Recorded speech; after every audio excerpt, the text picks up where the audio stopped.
ನಾವು ಯಾವುದೇ ಪಂಥೀಯ ಪರವಲ್ಲ. SP7 news Kannada ಯಾವುದೇ ಪಕ್ಷದ ಕೈಗೊಂಬೆಯಲ್ಲ.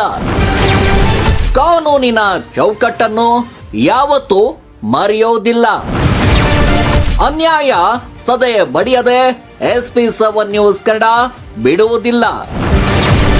ಭ್ರಷ್ಟಾಚಾರದ ಅಳುವಿಗಾಗಿ, ನ್ಯಾಯದ ಉಳುವಿಗಾಗಿ, ಸತ್ಯ, ನಿಷ್ಠೆ, ನಿಷ್ಪಕ್ಷಪಾತವಾಗಿ ನೊಂದವರ ಪಾಲಿಗೆ ಭರವಸೆ ಬೆಳಕಾಗಿ.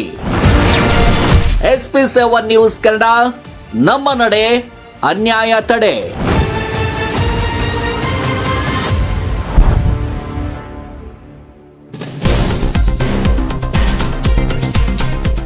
ಕರ್ನಾಟಕ ರಾಜ್ಯ ರೈತ ಸಂಘ ಹಾಗೂ ಹಸಿರು ಸೇನೆಗೆ ಹುಕ್ಕೇರಿ ತಾಲೂಕಿನ ಮದಿಹಳ್ಳಿ ಗ್ರಾಮದಲ್ಲಿ ಗುರ್ಲಾಪುರ್ ಹುಲಿ ಎಂದೇ ಪ್ರಖ್ಯಾತರಾದ ಚೂನಪ್ಪ ಪೂಜಾರಿ ಇವರ ಅಮೃತ ಹಸ್ತದಿಂದ ಮದಿಹಳ್ಳಿ ಗ್ರಾಮದ ಎಲ್ಲ ರೈತರು ಒಗ್ಗಟ್ಟಾಗಿ ಕರ್ನಾಟಕ ರೈತ ಸಂಘ ಹಾಗೂ ಹಸಿರು ಸೇನೆಗೆ ಸೇರ್ಪಡೆಗೊಂಡರು. ರಾಜ್ಯಾಧ್ಯಕ್ಷರಾದ ಶ್ರೀ ಚೂನಪ್ಪ ಪೂಜಾರಿ, ತಾಲೂಕಾ ಅಧ್ಯಕ್ಷರಾದ ಸಂಜು ಹವನ್ನವರ್ ಸಂಘದ ನಾಮಫಲಕವನ್ನು ಉದ್ಘಾಟಿಸಿ ನೂತನ ರೈತರಿಗೆ ಶಾಲು ಹೊದಿಸಿ ಬರಮಾಡಿಕೊಂಡರು. ಈ ಸಂದರ್ಭದಲ್ಲಿ ಮಾಧ್ಯಮದವರೊಂದಿಗೆ ಮಾತನಾಡಿ, ಇದೇ ತಿಂಗಳು 20ನೇ ತಾರೀಕಿನಂದು ಹುಕ್ಕೇರಿ ತಾಲೂಕಿನಲ್ಲಿ 3 ನದಿಗಳು ಹಾಗೂ 2 ಡ್ಯಾಂಗಳು ಇದ್ದು ಸ್ಥಳೀಯ ಜನರಿಗೆ ಹಾಗೂ ದನ ಕರುಗಳಿಗೆ ನೀರು ಇಲ್ಲದಂತಾಗಿದೆ.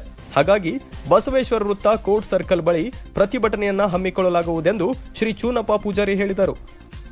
ಈ ಸಂದರ್ಭದಲ್ಲಿ ಹುಕ್ಕೇರಿ ತಾಲೂಕಾ ಅಧ್ಯಕ್ಷರಾದ ಸಂಜು ಹಾವನ್ನವರ್, ಮದಿಹಳ್ಳಿ ಘಟಕದ ಗೌರವ ಅಧ್ಯಕ್ಷರು ಶ್ರೀ ಶಿವಾನಂದ ಜಿನರಾಳಿ, ಮದಿಹಳ್ಳಿ ಘಟಕದ ಅಧ್ಯಕ್ಷರು ಶ್ರೀ ವಿಠ್ಠಲ್ ಮುತ್ಗಿ, ಉಪಾಧ್ಯಕ್ಷರು ಶ್ರೀ ಕಂಪನ್ನ ಬೇವಿನಕಟ್ಟಿ, ಕಾರ್ಯದರ್ಶಿ ಶ್ರೀ ಶಿವಾನಂದ ರಾಮಪ್ಪ ನೇಳಿ, ಪ್ರಧಾನ ಕಾರ್ಯದರ್ಶಿ ಶ್ರೀ ಬಸವರಾಜ್ ಹೇಳವಿ, ಖಜಾಂಚಿ ಶ್ರೀ ಸಂಜು ಬನ್ನಕ್ಕಗೋಳ್, ಸದಸ್ಯರಾದ ಶ್ರೀ ತುಕಾರಾಮ್ ಮುತ್ಗಿ, ಶ್ರೀ ಲಕ್ಷ್ಮಣ್ ಮುತ್ಗಿ, ಶ್ರೀ ಮಾರುತಿ ಕಾಂಬಳೆ, ಶ್ರೀ ವಿಠ್ಠಲ್ ರವಿ ಪವಾರ್, ಶ್ರೀ ಮಲ್ಲಿಕಾರ್ಜುನ್ ಗೋಟೂರಿ, ಶ್ರೀ ಬಸವನ್ನಿ ಕಬ್ಬೂರಿ, ಶ್ರೀ ಬೀರಪ್ಪ ಬಾಗಿ, ಶ್ರೀ ಮಲ್ಲಿಕಾರ್ಜುನ್ ಹೊಸೂರಿ, ಮದಿಹಳ್ಳಿ ಗ್ರಾಮದ ಯುವಕ ಮಿತ್ರ ಗುರು ಹಿರಿಯರು, ಸರ್ವ ರೈತರು ಉಪಸ್ಥಿತರಿದ್ದರು.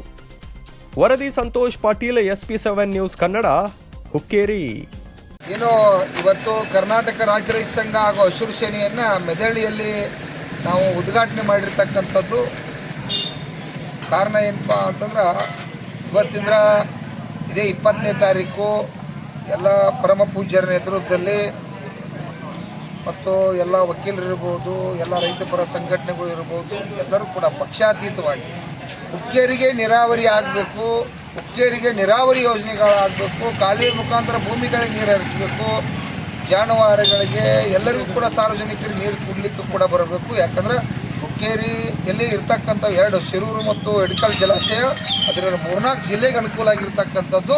ಆ ಕಾರಣಕ್ಕಾಗಿ ಇದೇ 20ನೇ ತಾರೀಕು ಪಕ್ಷಾತೀತವಾಗಿ ಹುಕ್ಕೇರಿ ತಾಲೂಕಿನ ಎಲ್ಲ ನನ್ನ ರೈತ ದೇವರುಗಳಲ್ಲಿ ಕೈ ಮುಗಿದು ವಿನಂತಿ ಮಾಡ್ತಾ ಇದ್ದೀನಿ. ಸುಮಾರು 3.5 ಲಕ್ಷ ರೈತರಿದ್ದೀರ, ಸಾರ್ವಜನಿಕರಿದ್ದೀರ, ತಾವೆಲ್ಲರೂ ಕೂಡ ಒಗ್ಗಟ್ಟಾಗಿ ಇದು 3.5 ಲಕ್ಷ ಜನರ ಪರವಾಗಿ ಇರ್ತಕ್ಕಂಥ ಹೋರಾಟ.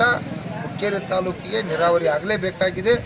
ರಾಜ್ಯದ ಮುಖ್ಯಮಂತ್ರಿ ಅವರು ಸಾವಿರಾರು ಕೋಟಿ ರೂಪಾಯಿ ಹಣ ತೆಗೆದಿಟ್ಟು ಹುಕ್ಕೇರಿಗೆ ನೀರಾವರಿ ಮಾಡಬೇಕು, ಉಪಮುಖ್ಯಮಂತ್ರಿ ಮಾಡಬೇಕು, ಈ ಭಾಗದ ಶಾಸಕರು ಮತ್ತು ಅಧಿಕಾರಿಗಳು ಮಾಡ್ತಕ್ಕಂಥ ಜಿಲ್ಲಾ ಆಡಳಿತ ಎಲ್ಲರದು ಕೂಡ ಜವಾಬ್ದಾರಿ ಐತಿ.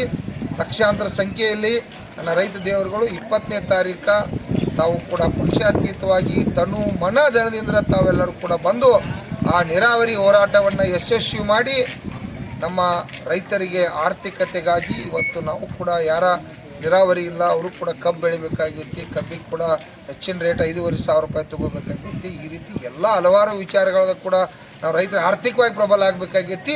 ಅದ ಕಾರಣಕ್ಕಾಗಿ ಹುಕ್ಕೇರಿ ತಾಲೂಕು ನೀರಾವರಿ ಮಾಡೋಕ್ಕಾಗಿ ಇಡೀ 31 ಜಿಲ್ಲೆಯಿಂದ ಕರ್ನಾಟಕ ರಾಜ್ಯ ರೈತ ಸಂಘ ಕೂಡ ಸಂಪೂರ್ಣ ಬೆಂಬಲತ್ತಿ. ನೀರು ನಮ್ಮ ಹಕ್ಕು, ಡ್ಯಾಮು ನಮ್ಮದೈತಿ, ನೀರು ನಮ್ಮದೈತಿ. ಆ ನೀರನ್ನು ಪಡ್ಕೊಳ್ಳೋಕೆ ತಾವ್ಯಾರು ಕೂಡ ಮರ್ತ ನೀರು ಬಂದಿಲ್ಲ ಅನ್ನುವಂಥದ್ದು ಬೇಡ. ಪಕ್ಷ ಜಾತಿ ಭೇದ ಬಿಟ್ಟು ಅದು 1 ದಿನ ಆಗಲಿ 10 ದಿನ ಆಗಲಿ ಆ ಹೋರಾಟ ಮಾಡಿ ಯಶಸ್ವಿಯನ್ನು ಮಾಡೋಣ ಅಂತೇಳಿ ಎಲ್ಲ ರೈತ ದೇವರು ವಿನಂತಿ ಮಾಡ್ತಾರೆ.